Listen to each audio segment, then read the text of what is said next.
morning, Philippines! Welcome sa isa na namang episode ng Tate TV. I'm Yvonne Rabusa Morala, Technical Sales Representative of Central Davao, and I'll be your host for today. Ngayong umaga, dadalawin natin ang isa sa matagumpay na mag-aalaga ng bangus sa Davao.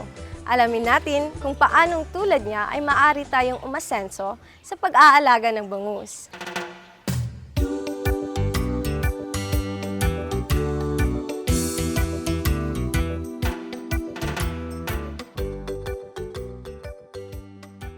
Actually, nung una, paano lang, kasi nakikita namin dito, habang pupunta kami dito, nakikita namin may mga fish cages. So, ang nung una, ginawa namin is isang box lang una, yun po.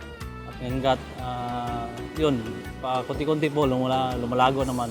At darating namin ngayon, nasa 30 boxes na kami. So far, okay naman po yung ganitong business nga. Yun nga lang po, kailangan natin ay dapat nakatutok tayo, hands-on tayo kumbaga sa ganitong business. Kasi hindi naman tayo palagi nandoon sa area. Actually, mga tao lang nandoon. Dapat talaga, monitoring yung mga tao talaga. Yung trust sa tao. Yun po ang pinaka-importante na magtatrabaho sila talaga para talagang may loyalty po sa amin. Ang ginagamit po namin ngayon is yung Tate. Actually, dati gumagamit kami ng ibang brand. Nga lang po, dumating yung panahon, ganun talaga yung negosyo, di ba? So, maghanap tayo ng yung talagang hiyang po tayo sa ginagamit natin na feeds. Ang advantage kasi sa Tate is extruded. So, slow sinker po siya. Unlike doon sa ibang feeds is talagang purely pellets. So, pag pellets kasi, based on our observation din, mas madaming fines compared doon sa yung extruded nga. Sa base po sa tagal ng paggagamit namin ng feeds ng Tate is parang yung efficiency is maganda talaga yung sa Tate. Based sa experience po namin, sa harvest namin ganoon, mas hindi ganoon kahaba yung cropping niya. So, siguro, compare sa iba, mas mahaba sa kanila.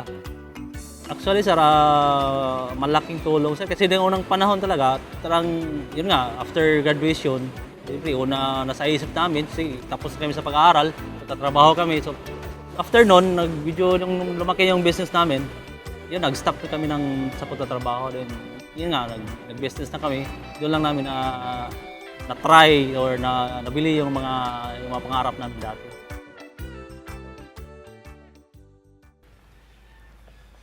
Tunay ngang nakaka-inspire ang kwento ni Ginoong Richmond.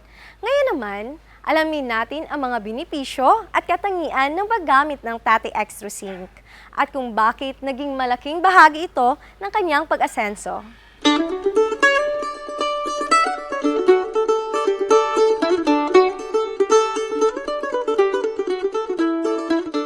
Ang Tate Extra Zinc Feeds ay isang dekalidad na produkto ng Santifeeds Corporation, isang ISO-certified company. Ito ay gawa sa piling-pili na raw materials at dumaan sa masusing pagsusuri at extrusion process gamit ang pinaka-advanced na teknolohiya sa paggawa na patuka.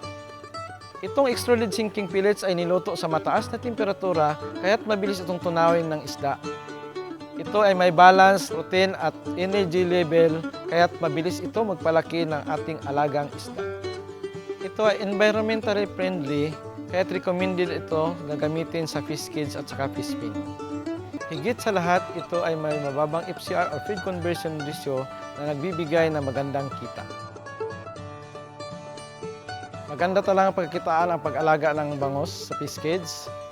Sa isang fish cage na may sukat na 10 by 10 by 6, tayo ay mamuhuna ng 665,000 kasama nito materials, permits, manpower, 15,000 na fingerlings at saka 625 bags na bangus extra zinc feeds na ating ipapakain sa ating alagang bangus. Pagkatapos ng 4 na buwan, tayo ay makaharvest ng 7 tonelada o 7,000 kilos na maaari nating maibenta sa halaga na 668,000 base sa 95% na survival rate. Masasabi ko lang po is kung gusto nyong mag-negosyo na ganitong business ng fish cage,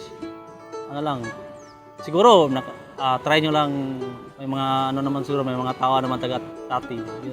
Sila yung lapitan nyo, at least sila yung makapagbigay ng informasyon sa inyo. Inayayahan ko po yung manonood na kung sino po yung mag-try na mag-put up ng itong business, is subukan nyo pong gamitin yung Tati or Tati feeds kasi po yung maganda po yung performance ng feeds nila po.